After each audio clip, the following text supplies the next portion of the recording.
Hello, welcome to Values, Virtues, Ethics and Morality. I am Mangela Pillay, and today it is my pleasure to introduce to you Sister Denise, who has been practicing Rajyoga Meditation with the Brahma Kumaris for over 40 years.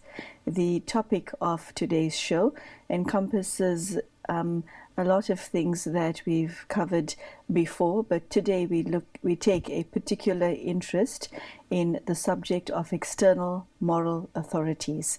External moral authority.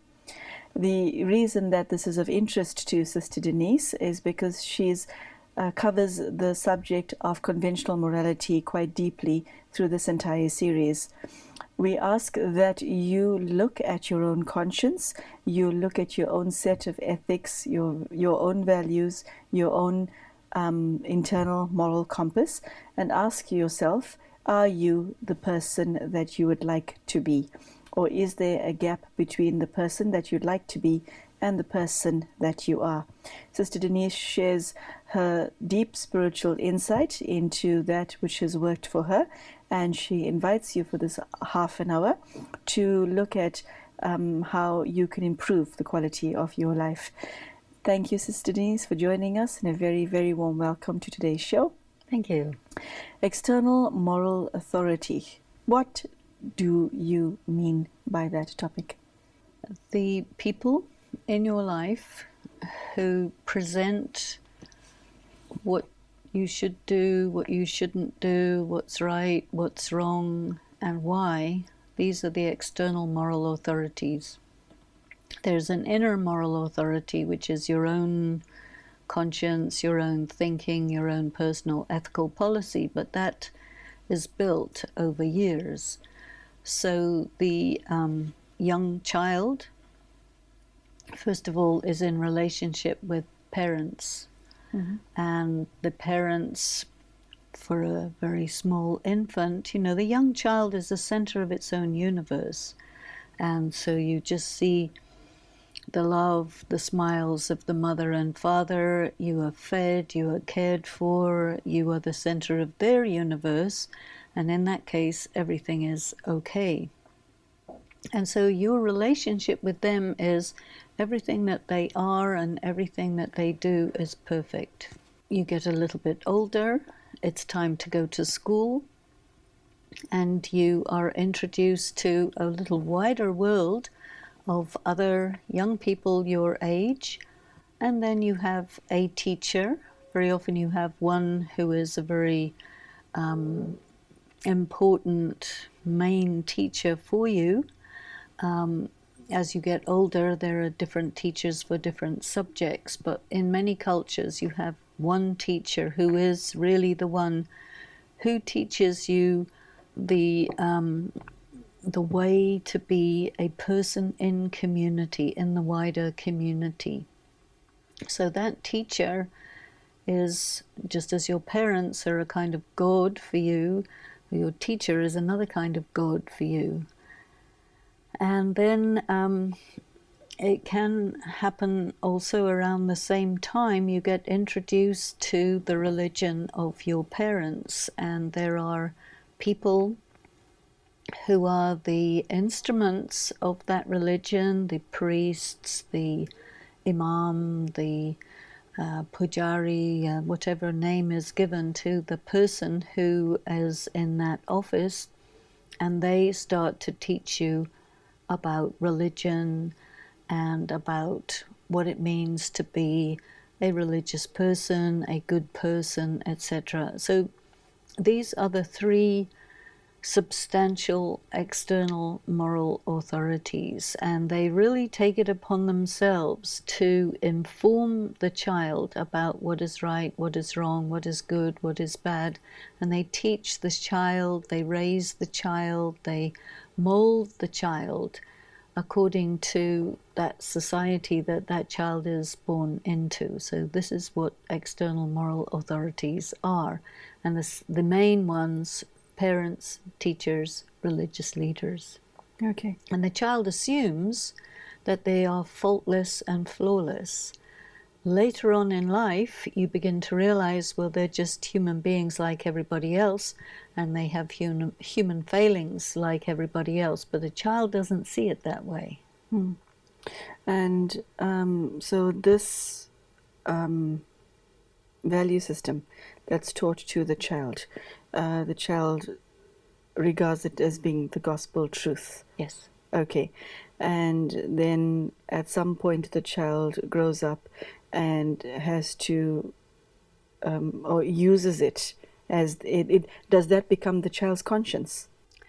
No. The external moral authorities think that that becomes the child's conscience, and they interact with the child with the idea that you don't have a conscience, we're giving you one. But the reality is the child does have a conscience, and every so often there is a discrepancy between what the external moral authorities say and do and the voice of conscience. And this is where the idealization of these external moral authorities begins to break down. And to the extent that the external moral authorities betray the child by actually being false to what they're saying and giving a disillusionment to the child, to that extent the child loses faith in those external moral authorities, and also at the same time as losing faith, they also lose respect. So the value system taught by parents has no impact on the child's conscience? Not at all. It has a huge impact until it betrays the child. And then there's the impact of the betrayal. Okay. Okay, so what then should one who becomes spiritually aware do the moment you realize the dichotomy or what has happened to you? What do you do? As you grow up, you change. There is a whole developmental process. And when you're in your teens, it is very normal and natural to, begin to assert your individuality. And you're not just an extension of your parents and your teachers as you are when you're a small child. And as you individuate yourself, you start to look at everything, all the messages that is given to you by your parents, teachers, and religious leaders, and see whether you agree with it. You see, and in some respects you do, in some respects you don't. What becomes a problem is when there is a betrayal on the part of the external moral authorities, and then that creates moral confusion in the child. And then the child either has to become corrupted by that betrayal, or, which is more difficult, they have to mentally separate themselves from those people and become just by themselves. And that can be very good if they are very strong and they have maybe other people who are like-minded and who have not betrayed them.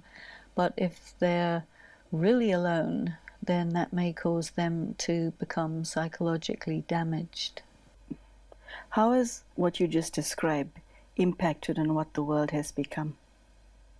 Well, whenever there's abuse, whenever there's a very severe kind of betrayal, whenever there's a lot of lies, whenever there's a lot of violence, then you get into a dysfunctional situation. And there, the child is in survival. You might as well be in a war. It's not that different. And then that produces the character defects. And I think this has been going on for several generations. I can't really say how many generations, but enough to create a situation where people are really disconnected from the real self or the inner self or the authentic self. And so the soul is kind of lost and trying to find itself and very distressed by being in that situation. And I think there are many people like that in this world. And I think this also has caused a lot of people to do a lot of deep inner work and find their strength that way. And this deep inner work has also enabled people to connect themselves directly with the divine. Otherwise, you know, the teaching that people have is that you cannot reach God except through your religion. And now there are people who are saying, well, no, that's not true. I can reach God without my religion, because God is not limited to or by any individual religion. That's a new thing. Yeah, it is quite a new thing. So I like the expression that you use. It's pretty graphic that people have lost themselves. Okay, now it's a journey to self-discovery, is it not? So what does one do then? Does one take your conscience and shake it up like a rug that's been on your floor forever and say, this works for me, this doesn't? How does one, reset your value system? Is it like resetting a clock? You just change the hands? No, it's a big process, difficult to do by yourself. If you have someone in your life who is really in contact with themselves, that can be your salvation. You know, that there's somebody to talk to who can really understand what you're feeling, what you're going through, and so on. But that's very good fortune. Not everybody will have that. Some people, they read a lot of literature which is concerning this type of subject, and many people will find a voice, a companion through literature, but you have to do something, and you're in a way searching a little bit blindly, but there are many people who are in search, and ultimately what people are looking for, they're looking for clarity, looking for truth, looking for what's right. Some people may be looking for God.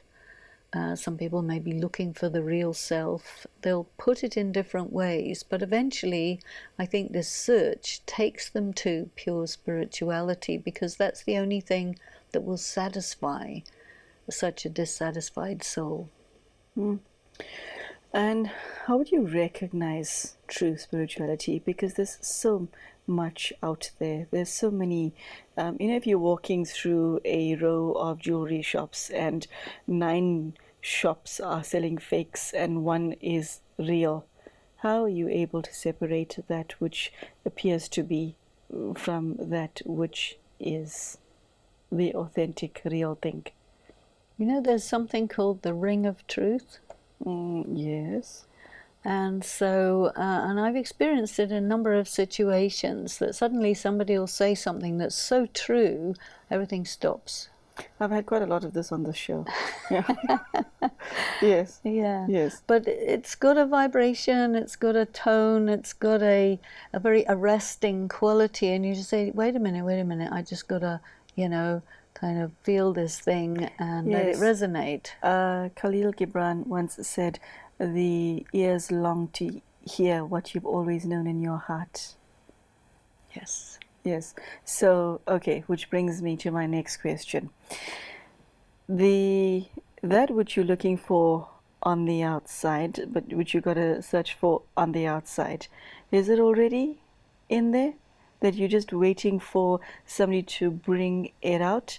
Or can you access it yourself without looking outside? Because from what you say, the topic itself, external moral authorities, it's the outside that caused the problem in the first place, isn't it? So can you not park off on a mountain or in a cabin, doesn't matter where, or in your own home, and look inside and discover the truth by yourself.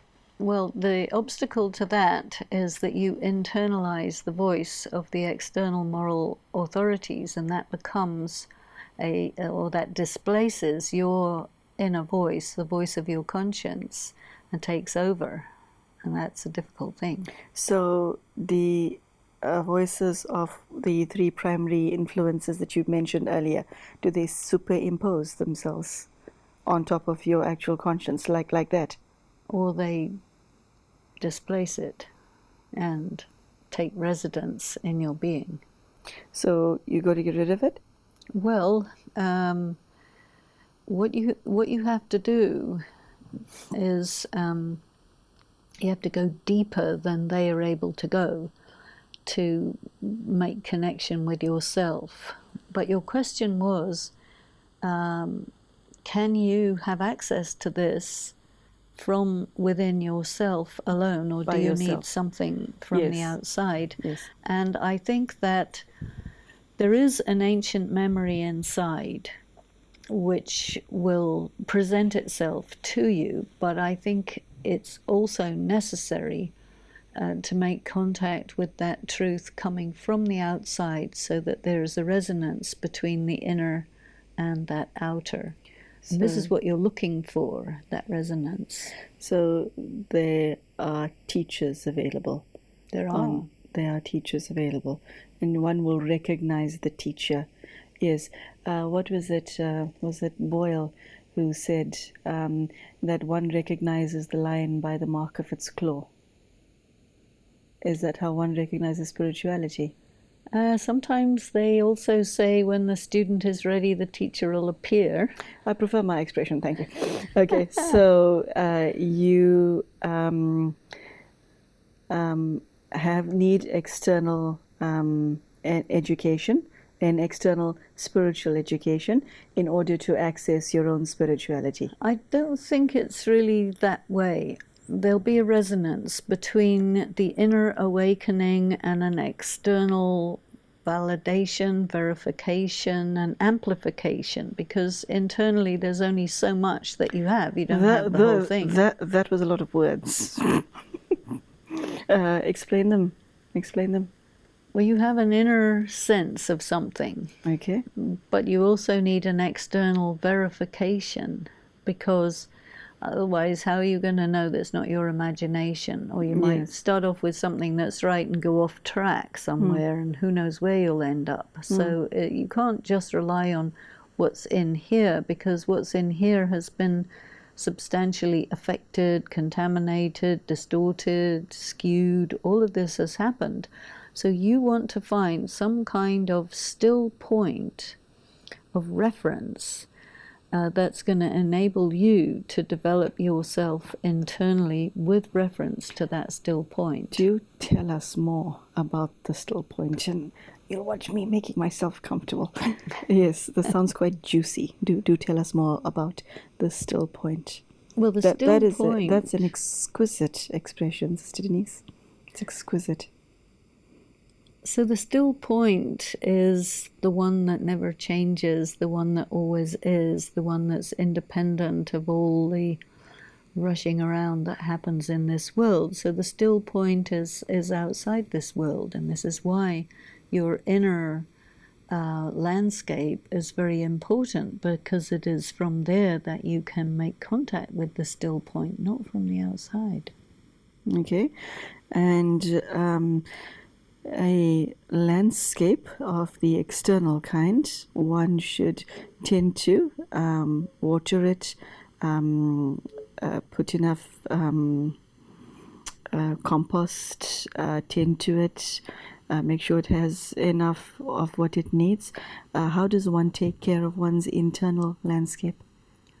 Well, the external landscape is your garden and your fields, but there's also other parts which you can only marvel at: the mountains, the skies, the oceans, that are independent of your fingers, but which are nevertheless part of your heart,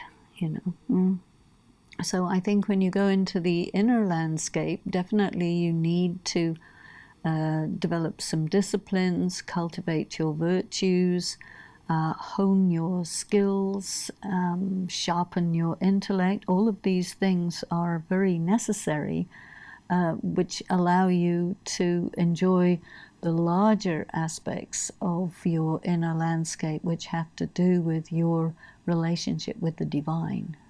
And it all ends up back there, doesn't it? Well, yes. Yes. So, God's definition of what is right and wrong is very different from what the world has become. Does God's mind and thoughts and feelings, does that become a moral authority for the self?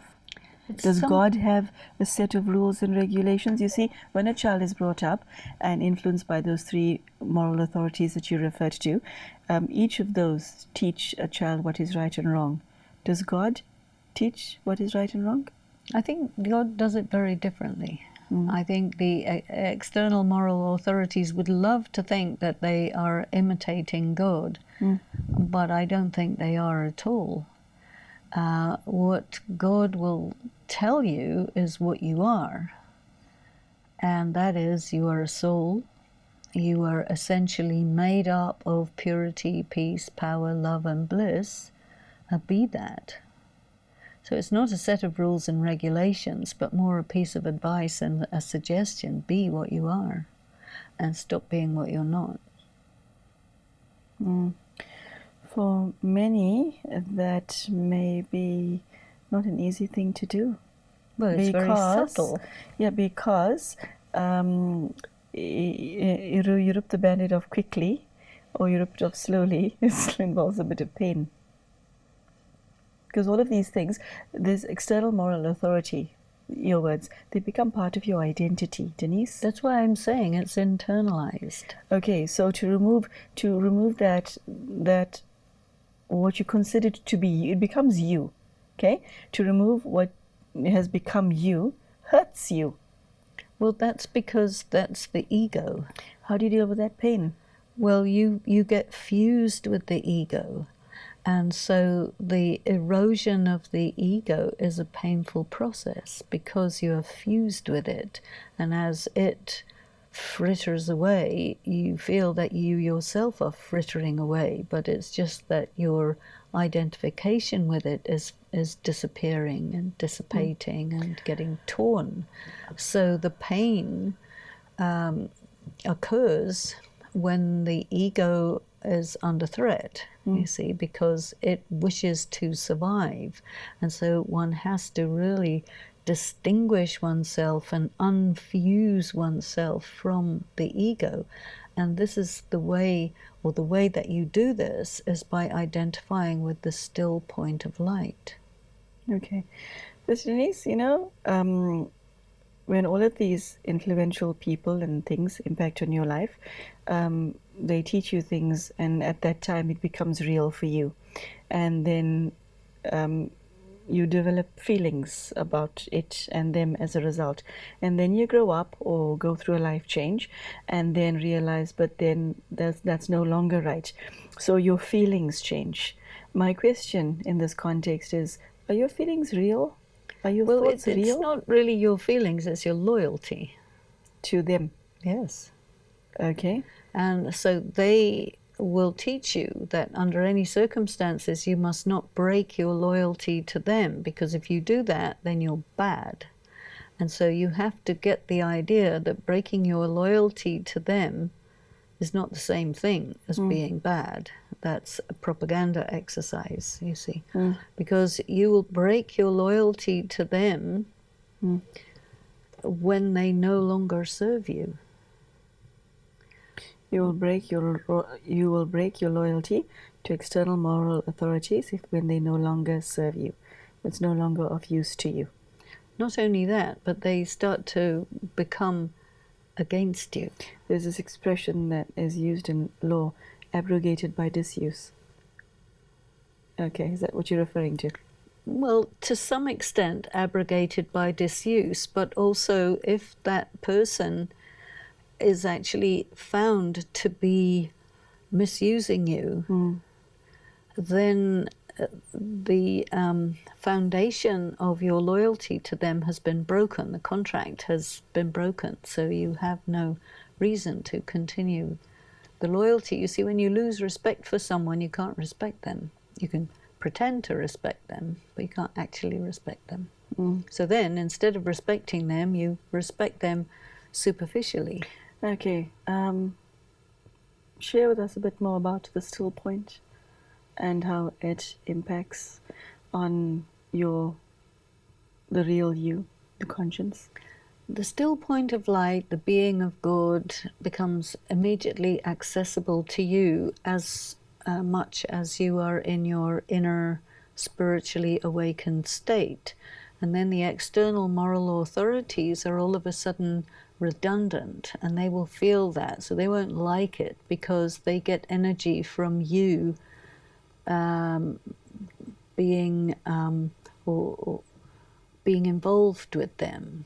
It's an attachment, you see. Now, God will say that attachment is a vice, and the external moral authorities get energy from you when you are attached to them. But once you get it, that it's not necessary and it's not even right, then it forces the external moral authorities to reevaluate their own selves, which they don't want to do because they're convinced that they are the,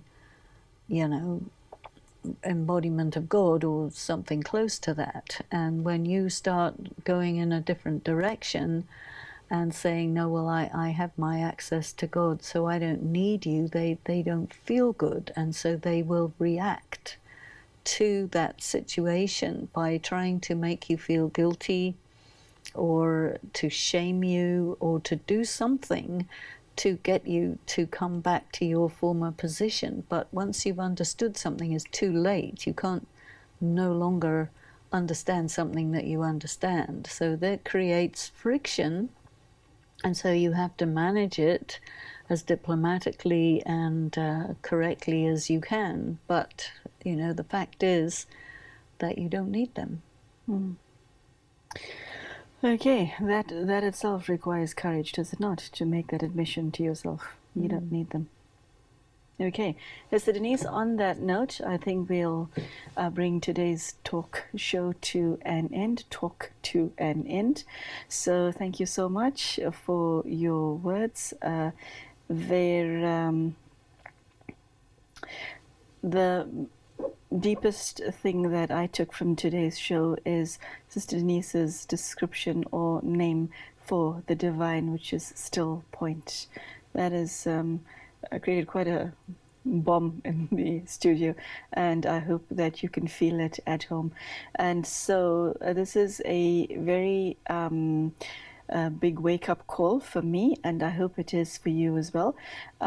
We ask you to really take a deep look at the influential people and things in your life, and ask yourself whether what in your heart you know to be true is real for you, or that which you were taught is real for you. And Sister Denise, I think a lot of people consider it to be disrespect to question those influential figures, but Sister Denise is sharing that every rational thinking person owes it to themselves to do so. Simply to ask yourself the question as to whether it works for you and whether you're not going against the laws of karma. I think that is the yardstick by which you measure your own words and conduct and thoughts. So thank you so much for your time today, and thank you for being with us, and I hope you enjoyed today's show. There's a lot more to come, and good day.